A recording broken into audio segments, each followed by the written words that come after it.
Hello, good morning, everyone. Welcome.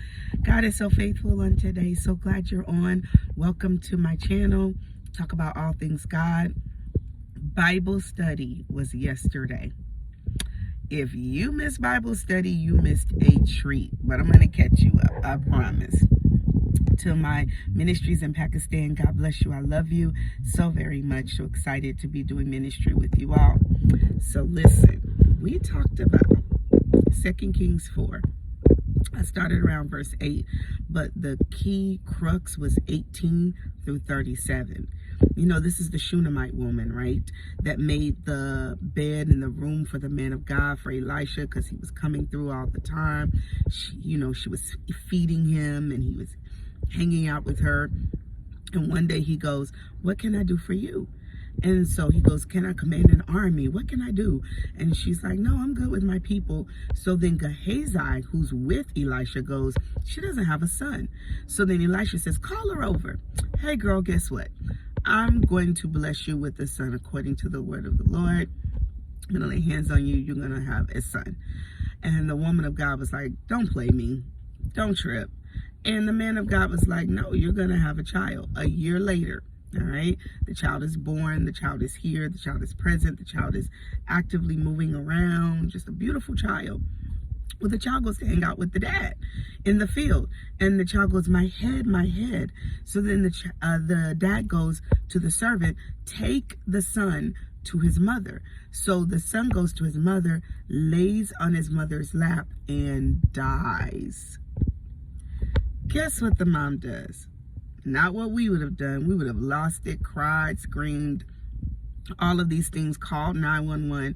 She takes the dead baby, lays the baby up in the room that she had made for the man of God, put the baby in his bed, and closed the door. Then she went to go and look for the man of God. I just want to stop here today because there's a lot in this story.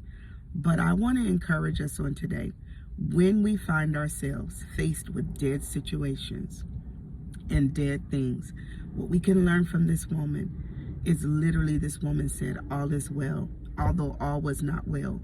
The reason why she could say all is well is because she knew who she could go to in order to get aid for her situation. She knew she could run to the man of God. And when we find ourselves with dead situations, we should take heart.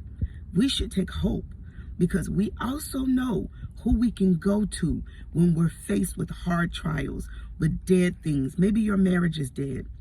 Maybe your career is dead. Maybe your children are just acting up and acting crazy, and it seems like nothing is going to come to pass that you believe for your children. Maybe it's your health.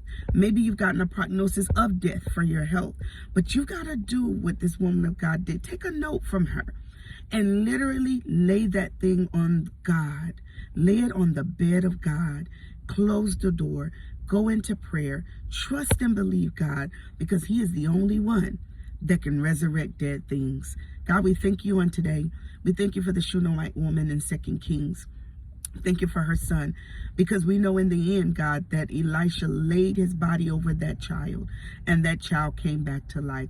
God, allow us to trust you like never before, for you to lay on our situations, lay on our dead things, lay on our problems, knowing that you're going to resurrect them, Lord God, because for God we live and for God we die. God bless you. Have an awesome Tuesday. Remember, I love you. To my We've Got This women, Bible study was on point. See you next month. Love you. Hey girl, hey. Have a blessed Tuesday.